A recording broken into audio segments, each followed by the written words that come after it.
က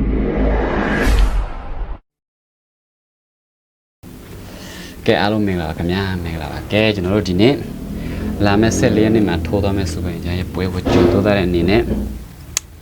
သူ့ရဲ့ပြန်ပဲဆိုင်အန်တီအကြောင်းနော်လစ်လာရေးပြောပြမှာဖြစ်ပါတယ်နော်အခုထိုင်းမီဒီယာထိုင်းပရိသတ်တွေမှာတော်တော်များများပြောကြတယ်ကျွန်တော်ရဲ့စူပါဂျန်ကသူတို့ရဲ့ဆိုင်အန်တီပြန်ပဲမဖြစ်နိုင်ဘူးတဲ့ရိုထာရဖဆိုင်အန်တီရဲ့ပြန်ပဲမဖြစ်နိုင်သေးဘူးတဲ့နော်โอเคဟောမို့ကျွန်တော်တို့လေ့လာရမယ်အခုဆိုင်အန်တီရဲ့အကြောင်းတော့ကျွန်တော်လေ့လာသလားကျွန်တော်ပြောပြမယ်နော်ပြီးတော့မှ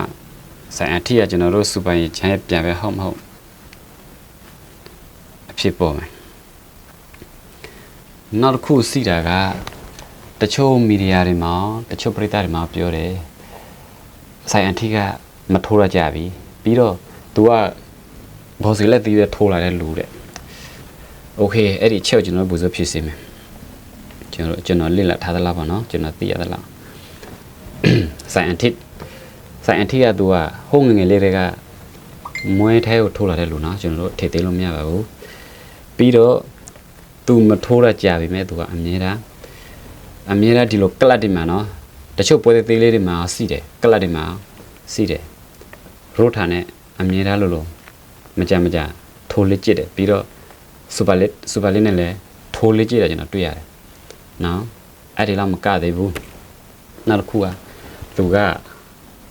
မွေးထိုင်းမှာတော်တော်လေးကိုထိုးလာခဲ့တယ်နော်မွေးထိုင်းကတော့ခုသူတို့ထိုးတဲ့ပုံစံနဲ့သိမကွာဘူးပေါ့သူ့ရဲ့မွေးထိုင်းလောက်ကမှာအများကြီးပါပဲဒါပေမဲ့ကျွန်တော်တရားတော့ထုတ်ပြောမယ်ဒီတရားကဖိလစ်ပင်းလိုဘိုလို့ခေါ်တယ်နော်ဒီဘေးရအခုဝမ်းမှာတော့အစစ်မြင့်တဲ့ဘေးတရားဖြစ်တယ်ဒီဘေးကြီးကဘယ်သူတွေနဲ့ထိုးဘူးလဲဆိုတော့ဒီဘေးရနာဗျူနဲ့ထိုးဘူးလေနော်နာဗျူအရှိန်နဲ့ထိုးဘူးလေ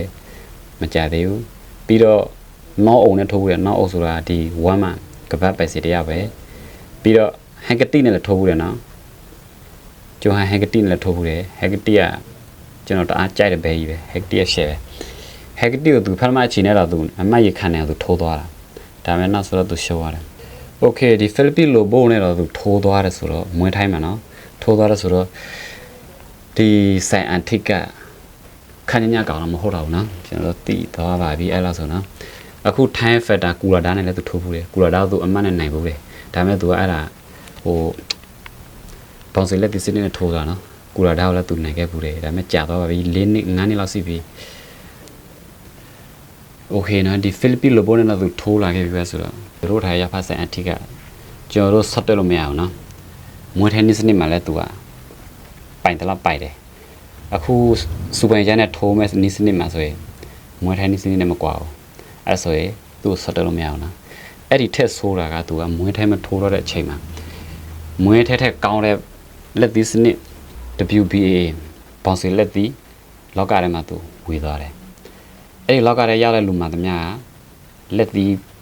ပါဝါကောင်းတယ်အတေးအဆောင်ကောင်းတယ်မျက်စိလက်တော်လေတဲ့လူတွေကြီးပဲနော်ထူးဆန်းတာကသူကအဲ့ဒီလောကမှာ16ပွဲလွတ်နိုင်တယ်ကဘာတွေနဲ့နော်သူကကဘာပိုင်ရှင်ဖြစ်သွားတယ်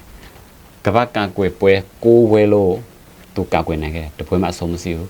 ပြီးတော့16ပွဲထိုးလာတဲ့တခြားမှာတပွဲမှအဆုံးမရှိတဲ့အပြင်6ပွဲသူအလဲထိုးနဲ့အနေရလာတဲ့လူနော်ဒါဆိုရင်ဒီဆိုင်အထက်ကဘယ်လိုလူစားလဲကျွန်တော်တို့သိသွားပြီเนาะကျွန်တော်တို့သိသွားတဲ့အချိန်မှာကျွန်တော်တို့စူပိုင်ချမ်းနဲ့ပြန်နိုင်စင်မယ်စူပိုင်ချမ်းကျွန်တော်နိုင်စင်မယ်ဆိုရင်ကျွန်တော်အမြင်ဆိုရင်စူပိုင်ချမ်းသူ့ကိုလက်သီးစီထုတ်လို့မရဘူးလို့ကျွန်တော်ထင်တယ်။ဘာဖြစ်လဲဆိုတော့သူကဒီ WBA ဘောင်စီလက်သီးလောကမှာကောင်းတဲ့လူတယောက်ကျွန်တော်သူ့ပွဲတွေကျွန်တော်ကြည်တာအတေးအဆောင်လည်းကောင်းတယ်လက်သီးပေါက်လည်းကောင်းတယ်ပြီးတော့သူလည်းခံနိုင်စီးတယ်တော်တော်ရထိမလဲဘူးကဲဒါဆိုရင်ရိုထာရဖတ်ဆိုင်အထက်ကထိုင်းပရိသတ်တွေထိုင်းမီဒီယာတွေပြောတဲ့အတိုင်းပဲเนาะကျွန်တော်စူပိုင်ချန်နဲ့တော့အစစ်တမ်းတော်ကွာတယ်เนาะဒါပေမဲ့စူပိုင်ချန်ကိုကျွန်တော်အားပေးတယ်เนาะဘာဖြစ်လဲဆိုတော့လက်ဝတ်သမားတွေကသူတို့ကိုယ်ပိုင်အတွေးခေါ်နဲ့ကိုယ်ပဲတက်တည်စီတယ်ပြီးတော့အရွယ်တူရတော့ သူတို့အစ်စ်ကအရွယ်တူတော့အကုန်လုံးထိုးရဲတဲ့အစ်စ်စီတယ်ဒါပေမဲ့နီးပညာဘိုင်းမှာတော့ကွာရတော့ကွာတယ်လို့အဖြစ်ပေါ်ကြတာပေါ့နော်ဒါပေမဲ့စူပိုင်ကြောက်တော့ကျွန်တော်တို့ဆက်တက်လို့မရအောင်နော်သူနီးစီနဲ့သူလာမှာလို့ကျွန်တော်မျှော်လင့်တယ်โอเคဒီလောက်ဆိုရင်ကျွန်တော်တို့ပရိသတ်တွေဘယ်လိုမြင်လဲနော်ကျွန်တော်အမြင်တော့ထိုင်းပရိသတ်တွေပြောတဲ့အတိုင်းပဲဆိုင်အန်တီကစူပိုင်ကျန်းပြန်ပဲမဖြစ်သေးဘူးလို့ကျွန်တော်ထင်တယ်ဒါပေမဲ့ကျွန်တော်တော့စူပိုင်ကျန်းကိုမဆက်တွက်ဘူးစူပိုင်ကျန်းသူ့နီးစနစ်နဲ့သူ့စတိုင်နဲ့သူလာမှာပဲနော်သူသိမှာပဲသူဘယ်လိုထိုးရမလဲဆိုတာနော်ဘာဖြစ်လဲဆိုတော့လက်ဝတ်သမားတိုင်းကကျွန်တော်တို့ထက်အများကြီးတော်လို့သူတို့လက်ဝတ်ထိုးစားတာနော်ကျွန်တော်တို့ကကြည့်ယူပဲဝေဖန်ယူပဲနော်ဒါပေမဲ့ကျွန်တော်တို့စူပိုင်ကျန်းအားပေးတယ်နော်ပရိသတ်တွေအားလုံးလည်းကျွန်တော်ပြောမယ်14ရက်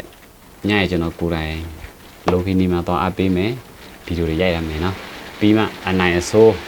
ဘယ်လိုလာမလဲဆိုတာကျွန်တော် channel မှာကျွန်တော်တည်ထားမယ်နော်လာပေးပါလို့ကျွန်တော်ပြောချင်ပါတယ်အားလုံးစူပိုင်ကျန်းတော့ဝဲစုတောင်းရင်းနဲ့ကျွန်တော်တို့အော်ပွဲခံမယ်ဗျာအားလုံးမင်္ဂလာပါ